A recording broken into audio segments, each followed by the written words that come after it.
యుధిష్ఠిర వార్త ప్రేక్షకులందరూ నమస్కారం. నేను మీ రమేష్ పోతరాజు. ఆర్ఎస్ ప్రవీణ్ కుమార్కి సంబంధించిన ఒక వార్తనే మళ్ళీ రోజుగా ఇదే వస్తుంది అనుకోకూరి. ఎందుకంటే ఇలా బీఆర్ఎస్ పార్టీలో జాయిన్ అయ్యిండు. అఫీషియల్గా జాయిన్ అయిన తర్వాత ఏం మాట్లాడుతుందో ఒక్కసారి విని దాని గురించి మీకు మిగతా విషయం చెప్తాను. నేను ఏం మాట్లాడుతుందో ఒక్కసారి వినరు. ప్రవీణ్ కుమార్ నిజమైన నిస్వార్థంగా నిజమైన నికార్సైన నిజాయితీ కోసం పనిచేసే నాయకుడు కాబట్టి ఆ గొర్రెల మందిలో ఒకడు కాలేదని బాధపడుతూ అక్కసుతో ఈ మాట అంటున్నారు రేవంత్ రెడ్డి గారు. మీరే చెప్పాలి. సో నేను ఎప్పుడు కూడా గొర్రెల మంది ఉండదలుచుకోలేదు. చాలా మంది అన్నారు ఎంత ప్యాకేజ్ తీసుకున్నావు కేసీఆర్ దగ్గర అని అంటా ఉన్నారు సోషల్ మీడియాలో. ఎంత ప్యాకేజ్ తీసుకొని పోతున్నావు నేను మళ్ళీ చెప్తున్నా. ప్యాకేజీ తీసుకుంటే నేను అధికార పార్టీ దగ్గర రేవంత్ రెడ్డి దగ్గర ఆయన గేట్ల దగ్గర కూర్చొని మరి ఆ సీట్లలో కూర్చున్నట్టు. అయితే ఇక్కడ ఆర్ఎస్ ప్రవీణ్ కుమార్ అర్థం కాని విషయం కాదు, అది ఆయనకు అర్థమైంది. కానీ తెలంగాణ ప్రజలకు అర్థం కాని విషయం ఏంటంటే ప్యాకేజ్ అనేది ఇప్పుడు కాంగ్రెస్ పార్టీ దగ్గర వచ్చే పరిస్థితి లేదు. అంటే ఎవరి దగ్గర పైసలు ఉన్నాయి, ఎవరు తీసుకొచ్చి ఇవ్వాలి, అసలు ఎవరు అధికారంలో శాశ్వతంగా ఉంటారు. వన్ మ్యాన్ సెంట్రిక్గా నడుస్తున్న పార్టీ కాదు కాంగ్రెస్ పార్టీ. ఇక్కడ బీఆర్ఎస్ పార్టీ 10 ఏళ్లలో వాళ్ళు దోచుకునే మస్తుకున్నాయి, ప్యాకేజీలు ఇచ్చే అంత పైసలు వాళ్ళ దగ్గర ఉన్నాయి. కాకపోతే కొందామన్న అభ్యర్థులు దొరకలేని పరిస్థితి, ఉన్న అభ్యర్థులే ఓడిపోయి పక్క పార్టీలోకి పోతున్న పరిస్థితి ఉంది. మరి నువ్వు ఏ కారణంతో పోయినావో, అసలు నువ్వు అప్పుడే రాజీనామా చేసిన కొద్ది గంటలలోనే నీ రాజీనామా ఎట్లా ఆమోదింపబడిందో, తర్వాత తెలంగాణలో నీ ప్రయాణం ఎట్లా కొనసాగిందో, తర్వాత చివరికి నీ ప్రయాణం ఎక్కడ ముగిసిందో తెలంగాణ ప్రజలందరూ గమనిస్తారు. సరే ప్యాకేజ్ తీసుకున్నామని చెప్పేసి నేనేం డైరెక్ట్గా విమర్శించట్లే. కానీ ఇక్కడ అందరు గొర్రెలు పిరికి పందలు స్వార్థపరులు లెక్క నేను ఆ మందర కలవాలి అంటుడు. మరి నీ చుట్టూ ఉన్న మంద కూడా బయటకు రాసిన మందనే. మొత్తం బీఆర్ఎస్ పార్టీలో పుట్టి పెరిగిన మందలు లేవు.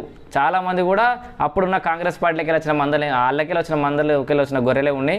మరి ఆ విషయాన్ని ఎట్లా మర్చిపోయినా అర్థమవుతలేదు. ఇంకొక మాట ఏమన్నాడంటే ఒక్కసారి దీని గురించి చెప్పాలి. నేను ప్యాకేజీల కోసం వచ్చిన కాదు, ఒక అభివృద్ధి తెలంగాణ పునర్నిర్మాణం చేయడానికి చాలు. యజ్ఞంలో ఒక్క పాయింట్ చాలు. పునర్నిర్మాణం అనే పదాన్ని ఎందుకు వాడాల్సి వస్తుంది అంటే గతంలో 10 ఏళ్ళు పరిపాలించినటువంటి నువ్వు ఇప్పుడు పోయి చేరినటువంటి బీఆర్ఎస్ పార్టీ సర్వనాశనం చేసిన తెలంగాణను ఒప్పుకుంటున్నావా?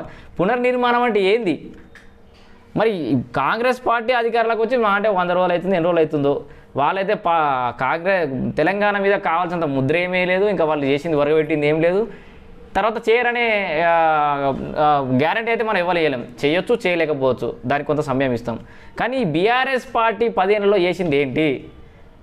ఇప్పుడు బీఆర్ఎస్ పార్టీ సర్వనాశనం చేసింది, దాన్ని పునర్నిర్మాణం చేయాలి, తెలంగాణ ఇప్పుడు బాగా చేసుకోవాలని చెప్తున్నావా?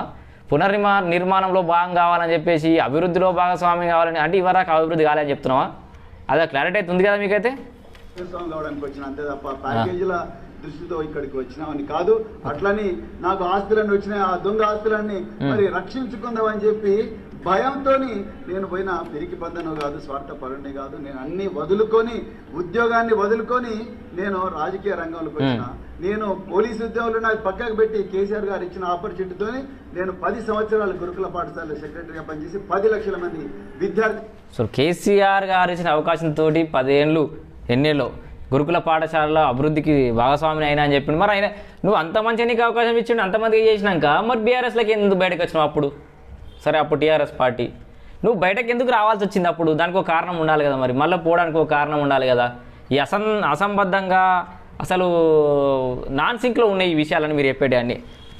ఇంకా చూడరి ఇంకేమంటారు. ప్రయోజకులుగా చేసిన నాకు పైసలు అవసరం లేదు, అలా ప్రజా సేవనే ముఖ్యం అని చెప్పి ఇక్కడికి వచ్చిన. అందుకో ఇదొకటి. ఇక ఇంకొక కార్యకర్త సంబంధించిన కామెంట్ మీకు వినిపిస్తా.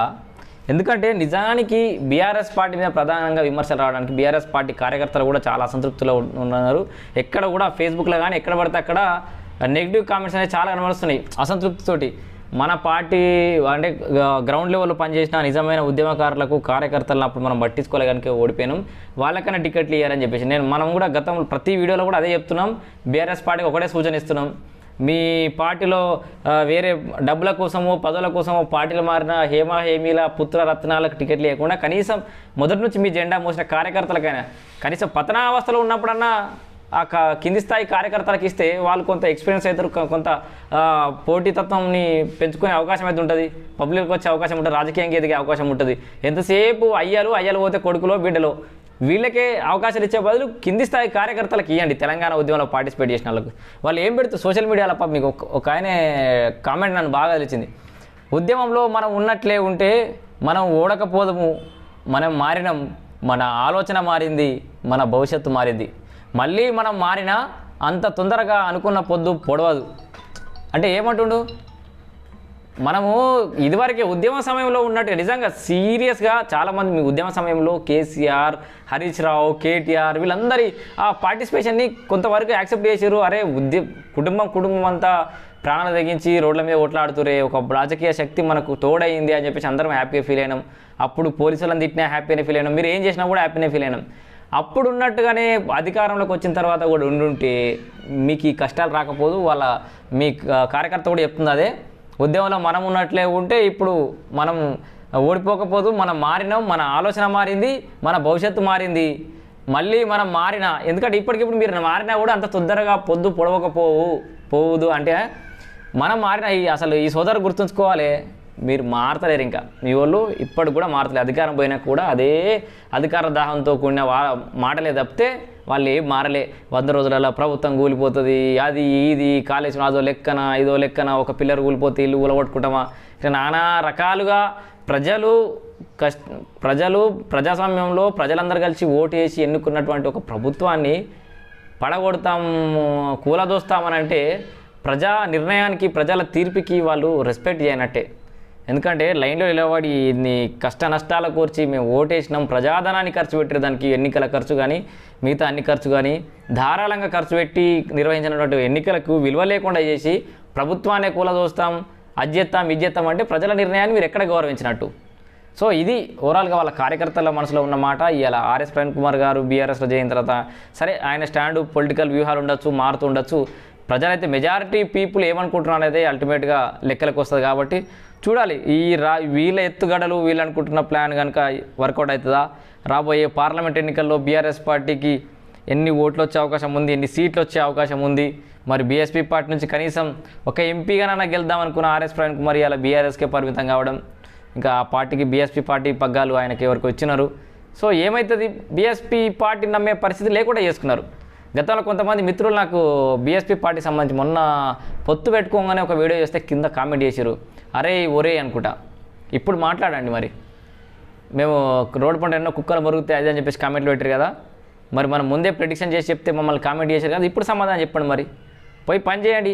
ఎవరైతే దొర అని చెప్పేసి దొరగాడీలు అని చెప్పేసి కొట్లాడిరో మా సిద్దిపేట ప్రాంత కార్యకర్తలు కానీ, ఇంకా కేటీఆర్ సిరిసిల్లకు సంబంధించిన కార్యకర్తలు కానీ, గజ్వేల్ కానీ, ఓవరాల్గా తెలంగాణ వ్యాప్తంగా దొరలు అని చెప్పేసి కొట్లాడిన బీఎస్పీ కార్యకర్తలంతా ఇలా దొరల గడిలకు పోయి పనిచేయాల్సిన పరిస్థితి ఏర్పడదా?